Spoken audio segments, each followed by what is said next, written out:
All right, welcome back. Glad you're here. Hopefully some of you were here last week or you watched online and you got to hear the teaching from Rabbi Jeff Adler. Did we enjoy that? That was great. And so he and I are basically the same. I'm gonna speak a lot of Hebrew. I'm gonna sing to you in Hebrew today. It's gonna be awesome. That is not true. That's a joke. He was awesome. I really enjoyed learning from him, and the Hebrew stuff is really cool. But we are going to do one Hebrew word today, but it's very simple and it's in my wheelhouse, so we're going to be okay. But this series, we're jumping into Ecclesiastes, not a book a lot of people turn to voluntarily or just out of a love for it, because it can be seen as very depressing. And I don't want to mislead you. It kind of is for about 11 chapters. So, but we're going to just kind of wrestle with some of the truths that it presents and see how we can learn from what we're being taught here. Because I think it's unique in a sense that a lot of the, especially Old Testament books, we read them and it feels like a different world, doesn't it? It's like, man, they just did things different than us. Their customs and culture and all that was so different. It's hard to really imagine ourselves in that world, but a lot of the stuff in Ecclesiastes, it feels pretty relevant to life today. I mean, there's a lot of tensions there. There are paradoxes, there are contradictions where you're like, he just said that, and now he's saying this, and those things don't match up. And then there's just highs and lows. Sometimes he's joyful and life is great, and sometimes he's miserable and is like, I wish I had never been born. And it's just all over the place. And I think that works well in our postmodern culture, that there are a lot of questions out there that, used to, we would pursue these yes or no answers, yes or no, black or white, good or bad. And now we just kind of have to wrestle with tension sometimes that there's not a yes or no on some questions. It's both or it's neither. So I think Ecclesiastes really speaks to that way of seeing the world very well. And we're going to find a lot there that we can connect to. So our passage today is going to be Ecclesiastes chapter 3, and it's the passage that's in the song that was on the theme video, the Turn, Turn, Turn song, which Rabbi Adler wanted me to pass on a message. He told you last week that Bob Dylan wrote that song, and then he fact-checked himself on Monday and figured out it wasn't Bob Dylan, it was Bob Seger, and he felt like he betrayed your trust. So he wanted me to tell you that it wasn't Bob Dylan, in case some of you were up all week thinking about that. It was Bob Seger. So anyway, the song is taken from this text that we're going to read today, and it's just about time, how we view time. I think most of us have had experiences where we've just been smacked with the reality that life is short. Have you had those moments, those experiences? Maybe somebody that you care about got a diagnosis that just kind of hit you, and you're like, man, life is short. Maybe someone that you love passed away, and you thought, man, that's just not right. Life is so short, and it makes you kind of go, I need to make the most of my time. I need to view my time differently. And then the moment passes and we go right back to being sort of calendar-driven people. And we complain about being too busy, and I've got to be there and do this and go to that thing and post those photos so people know I really went. And then, and it's like, who is telling us we have to do all of that? Like, who is making all these rules about how we have to fill up our time? And we live in this contradiction. We know life is short, and yet we do things with our time that, when you step back, just don't really make sense. And so I think that's what we're trying to get at through this text today is how do we view the time that we have, and can we make some changes and see it more clearly? Can we develop a healthy view of time? So let's start with Ecclesiastes 3:1. If there's anything on the screen that is underlined, you may read or sing that aloud, your choice. There is a time for everything and a season for every activity under the heavens. Nobody went for the singing. So, okay. All right. I was counting on. It's all right. All right.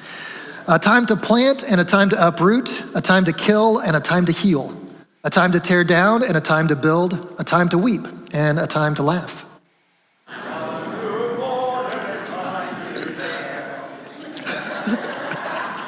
I asked for that. I walked right into it.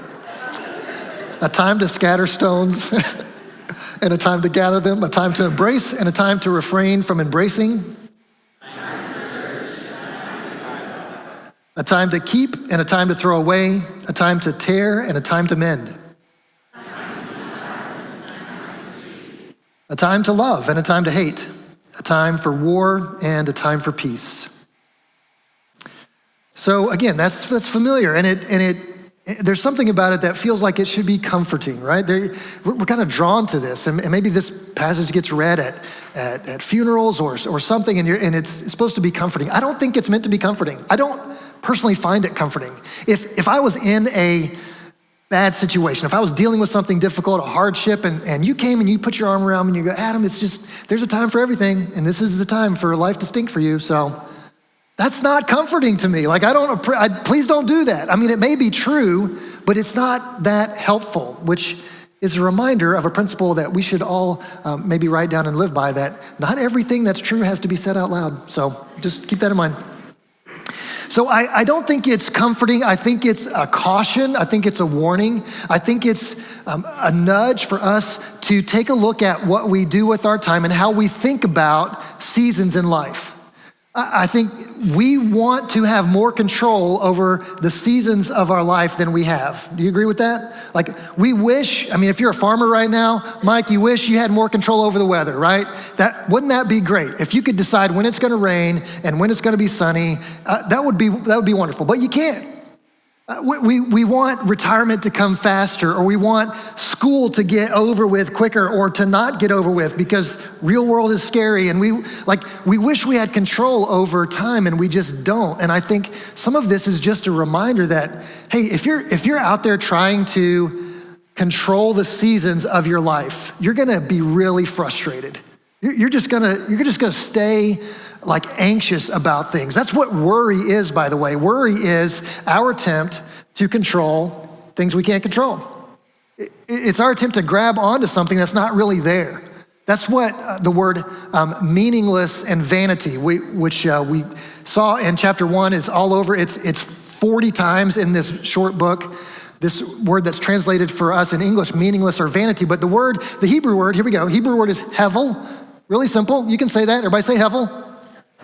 Hevel, you learned some Hebrew from me today. So just, put me and Rabbi Adler not on the same level.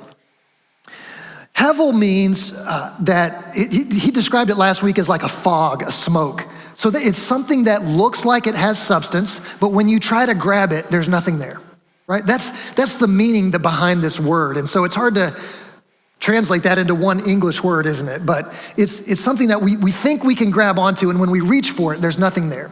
Just like trying to control things that are out of your control, trying to control the seasons or the weather or your aging. You reach for it, and there's just nothing there to grab onto. It's hevel, it's meaningless, it's vanity. And so the encouragement is like, you can't control the seasons, so you can just let go of trying. You can let go of trying to manipulate and control and worry about and be anxious about the seasons of life that come on you. There's freedom in that, but it's difficult to do. For example, I think when we're in good seasons, it's tempting to fall into the mindset that this is what I deserve. This is the life I deserve. I've worked hard, I've paid my dues. Yeah, things are going great for me because I earned it, right? And if we get into that mindset, then that's a season in life, and the seasons change. And so when that season changes and something disrupts our peace, disrupts our joy, we go, well, that's just not fair. I worked hard, I earned my season of peace, and now this thing, the universe, is damaging my calm. That's not fair. Well, what do we say to children when they say, that's not fair? Life's not fair. Seasons change, things come and go, and we don't want to get into this mindset that we deserve a life of comfort and convenience. That's never promised to us. God never said. In fact, Jesus says kind of the opposite. Like, in this world, you will have trouble. Like, yeah, we birthed 2 of them. It's like, I love my children. They're both wonderful, especially you. Okay. We're never promised this life of comfort and convenience, and it's a dangerous mindset to get in when things are going well. On the other hand, when things are going poorly, we recognize that's a season too, and it will change. It's not gonna be forever. And this is helpful, I think. This can be comforting to recognize that this will pass. It may be that it leaves a scar, but it will get better. It will pass. You may feel like you're lonely and you're always gonna be lonely, but you won't. You may feel like you're stuck in this dead-end job and you're always just gonna hate your job. This is a season. It will pass. You may feel like your relationships are just chaotic and broken and it's just never gonna get any better. It's just a season and it will pass. And here's the proof of that. Some of you are like, I don't know if that's actually true. Here's the proof of it. Life is short. So even the season that you're in, when your life comes to an end, that season's over. And what's next for you is new creation. If you're a follower of Jesus, what's next for you is new creation, all things restored, all things made new, and whatever you were experiencing before this season of loneliness or hardship or despair, it's over. It's gonna be over at some point, even if that point doesn't come until the end of your earthly life. It is a season, it will pass, and it will be over at some point. And so that can help us kind of put things into perspective. Whatever season you're in, there's an opportunity there. There's an opportunity to do something helpful with it. Our elders were meeting this morning and we were talking about just things going on in life. And one of the guys was saying, hey, I'm in a stressful situation. I'm really anxious about this thing that's happening. But he said what he wanted was an opportunity to make something good out of it, an opportunity to be the kind of person who can reflect, God's character through this situation. So it wasn't even asking that the situation change, but just that his attitude about the situation changed so that something positive would come from this experience. And I think that's kind of what we're talking about. Like, even in this season, even when it's raining, can I find ways to bring sunshine into this opportunity? And we want to try to recognize that there are choices we can make, regardless of the season that we're in, choices that can move us toward God, that can reflect his goodness to the people around us, and we can make choices about that. Everything is not dictated for us. Our attitudes and responses are not dictated. We can choose. So I think we need some perspective sometimes. I went to Chick-fil-A a few months ago, and I've been many times since then. This is just one particular experience. And they were out of waffle fries. Told me in the drive-thru, hey, we're out of waffle fries. And it was a time for mourning, a time for grief. And I wanted to say, why do you think I'm here? Like, what? Why just close the doors? I mean, if you're out of waffle fries, I don't understand why you're even open. And then I thought, I'm a spoiled brat. If no waffle fries is gonna ruin my moment, then I'm a spoiled brat. And I think, because don't laugh at me, because you are too. Like, we all do this. We have things where we're like, life should be good. I've earned this. I've earned my waffle fries. I've paid my dues, But it's not always like that. And the more I can learn to roll with that and embrace that tension and turn it into an opportunity, I think the more peace and joy I get to live with. And the more people kind of want to be around somebody like that. You don't want to be around people who are going to get their day ruined by no waffle fries. That's just not fun person to hang out with. So we can make these choices, I think. So let's pick up again in verse 9 and continue reading. What do workers gain from their toil? I have seen the burden God has laid on the human race. He has made everything beautiful in his time. Yet no one can fathom what God has done from beginning to end. I know that there is nothing better for people than to be happy and to do good while they live, that each of them may eat and drink and find satisfaction in all their toil. This is the gift of God. Nothing can be added to it, nothing taken from it. God does it so that people will fear him. Yeah, so a couple things that we can point out here. This is pretty rich. There's a lot in there, but this idea that God has set eternity in the human heart. There's something in us that knows there are some things that are not supposed to change. There are some things that are supposed to last forever. And the teacher here says that the things that God does last forever. They endure. They don't go away. And I think that's in us, and so that's why we reach for stuff that we hope would never change. Like, God, I just want some certainty about the future. I want fulfillment. I want a guarantee that this vacation's not gonna be a flop. Like can we get some certainty? Can we get some control? And we reach for those as though those things are eternal and they're just smoke. And so we come up empty-handed, and that should turn us back to remember it's really only the things that God makes that endures forever. Love and joy and peace, right? What God makes endures forever. And this eternity in our hearts is supposed to draw us towards those things that are eternal and help us draw a line and say, things that are temporary just don't get priority in my life because they don't last. Things that are eternal are gonna take priority in my life because they're gonna be around forever.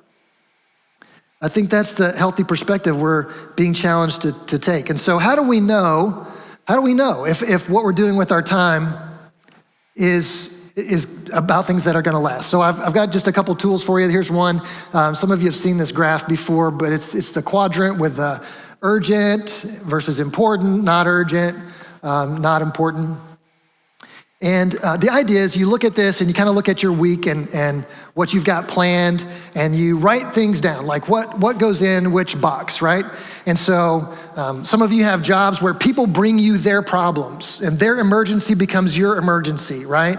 That goes in the urgent but not important to you personally box, right? And with that, we hate that box. We don't like that box. Like I don't want your emergency to be my emergency, but it happens. Some of you have jobs that are just like that. Some of you end up doing things that are not urgent or important at all. Like it's what we would call a waste of time. And we don't like to admit that we waste time, but we do. I'm not talking about just resting. Resting is not a waste of time, okay? Resting is a valuable use of time. We'll talk about that later. But we do things that just waste time. What we want, what we hope is that we can get to a place where we're living in that upper right box, that we're dealing with things that are important, but they're not urgent. They don't feel like, there's a lot of pressure on it or anxiety about it. So I just want to encourage you, this is a tool that you can use to evaluate your time and see, like, am I doing a lot of things that are really not that important? And am I making things seem urgent that are just not that urgent? And when we do this with an eternal perspective, understanding that the things that God has made last forever, it helps us prioritize a little better and understand which box we want to live in and where we can put most of the things that we do.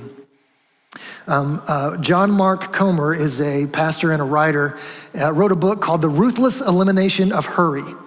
Which is a line he got from a book by Dallas Willard. But in this book, he talks about how we live at a pace sometimes where maybe you've caught yourself saying or thinking, I wish I had one more hour in the day. If I had a 25-hour day, I think I could get everything done. Or I wish I had one more. If I had an 8-day week, I think I could get everything done, right?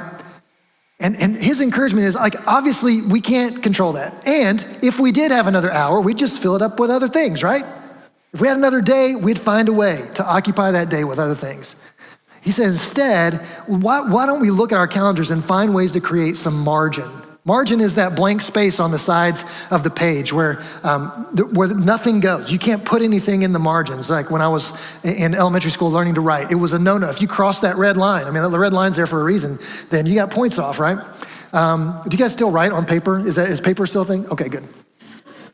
I have to ask, And if you've ever looked at a sheet of paper, you should try this sometime. Take the margins off of your Word document and just fill the page up with words top to bottom, no margin, and then look at that. Is that something you want to read? No, it's overwhelming. It feels chaotic. It's like, this is too much. That's what our calendars look like sometimes. They're just top to bottom, side to side, they are packed. And you go, there's no space there. Or if there is space, then it gets filled up. If you don't intentionally block it off, something will occupy that space, right? Something's gonna come along that's gonna fit right in that empty slot that you thought you had. So the idea is, what if you just created some margin and said no to some things? I mean, we're not talking about saying no necessarily to bad things. I assume that you're not scheduling sin, right? You're not like putting it in your calendar on Saturday morning, I'm gonna lie to my wife. Like you're not putting that on your calendar, right? The things that are on your calendar are good things. They're all good things. I believe that about you. But they're not always the best things. And sometimes we let the good things get in the way of the best things. We let the temporary things get in the way of the eternal things. And so what if we could just take a different view of our time and say, you know what? I mean, God created the Sabbath for a reason. This day of rest where we spend time with God and our families and we just block that off. Like there's a reason God put that in, because he knew that humans will absolutely just blitz through the days without stopping if we let ourselves. So what if you just took a time, some of you are like a whole day, 24 hours of rest. Wow, that's impossible. Well, I mean, work your way toward it. I think it is possible. And it's what God created us for, this rhythm of work and rest. Not a balance. I think a balance of work and rest is hevel. It's smoke. You can reach for it, there's nothing there. You're not gonna ever feel like, my work and rest are perfectly in balance. But you recognize the seasons and you go, this is a busy season, so I better schedule some rest. I need a rhythm of work and rest. Rhythm is attainable, balance, I think you're always gonna feel frustrated. So shoot for a rhythm of work and rest. And then we have to think about it from this perspective. What if it's true that the way we spend our time reveals who we are? If it's true that the way you spend your time reveals who you are, your habits, your practices, your routines, your rhythms reveals who you are, then what is your calendar saying about you? What is it saying about you that you spend the time the way that you do? From that book, The Ruthless Elimination of Hurry, John Mark Comer writes, "For many of us, the great danger is not that we will renounce our faith. It is that we will become so distracted and rushed and preoccupied that we will settle for a mediocre version of it." I gotta tell you, that hits home for me. Like, it's not that I don't love God. I do love God. You love God, you believe in Jesus, you think God's word is powerful, and yet, when we're honest, we're probably not living the lives of faith that we could be, or that we sort of aspire to in our most holy moments. We kind of go, I'm sort of disappointed in myself, you know? I'm settling for something less. Not because I don't want more, it's just, I get distracted, I get busy, and I fill my calendar up with other things, and I don't have time. I don't have time. Well, who's telling you? Who's telling you you gotta fill your calendar up with these things? Who's telling you you gotta be at all the things and take all the pictures, and who's telling you you gotta do that? Some of you are like, well, my boss is telling me, so take it up with him. Well, I mean, you don't work 168 hours a week, so what are you doing with your time? How are you filling it up? Are my choices leading me in the direction of Jesus-centered living or away from it? This is what we need to do every now and then, is just step back and look at what is the direction of my life based on my calendar? What's the direction of my life? Is it Jesus-centered, or is it centered on something or someone else? We often think that centering our time on people is good and healthy and right. And it is good to value and prioritize. People are good. We love people, right? All people. But if other people, another person is the center, if your life is directed, oriented around this other person, that's not Jesus-centered, right? It's a person-centered. And that's not moving you towards the peace and joy and purpose you were created for. So we need to step back and look at this. And I think one way to do that is just kind of think about death a little bit. Do you guys think about death? Okay, I do. So I've got this extension on my web browser. Every time I open a page, this pops up. It is how much time I have left before I die.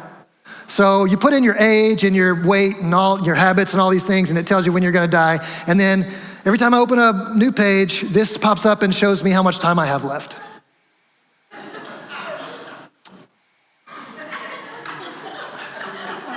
Why? I don't know why we're laughing. My wife hates it, won't look at it. You're like, oh, that's really morbid. What is wrong with this guy? It's supposed to be like inspiring. It's supposed to make me go, man, my time is running out. Like every minute that goes by, I have less time. However long I live. That thing's got me dying at 81. I'm like, I thought I would do better than that, but we deal with what we've got, right? What do you do? Like, if it's counting down, shouldn't you take stock? Shouldn't you take a moment to go, well, what am I, these minutes and hours and weeks and months are passing by, what am I doing with them? Am I just caught in some kind of cycle that I'm just living the same, like groundhog, I'm living the same day over and over again?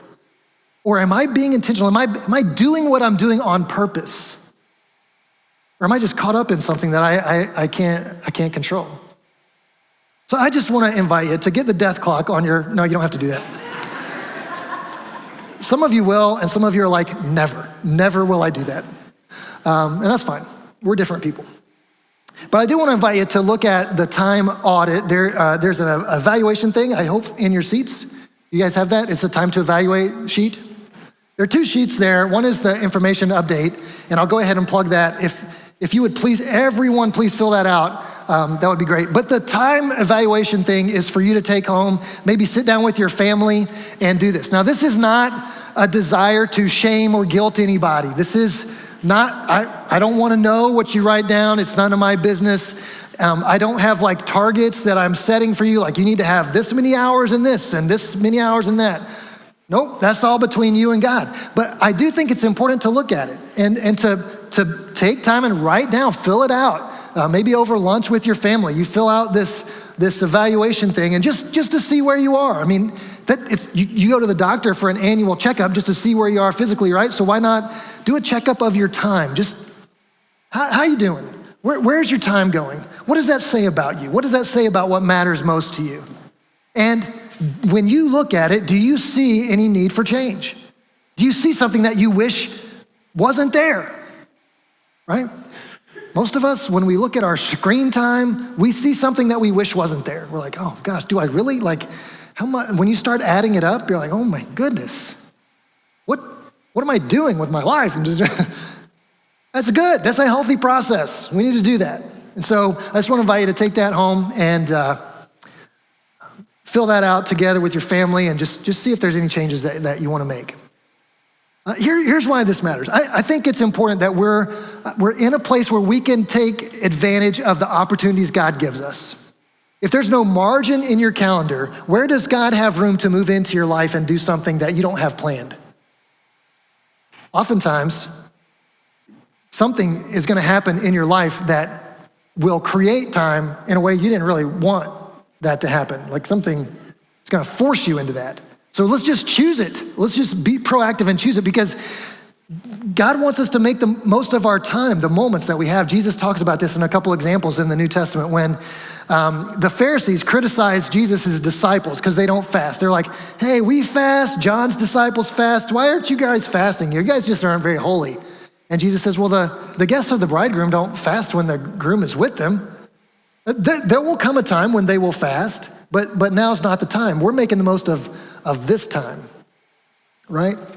And another point, he looks at his disciples and he says, guys, the fields are ripe for harvest. It is time to go and harvest souls. Let's make the most of the time.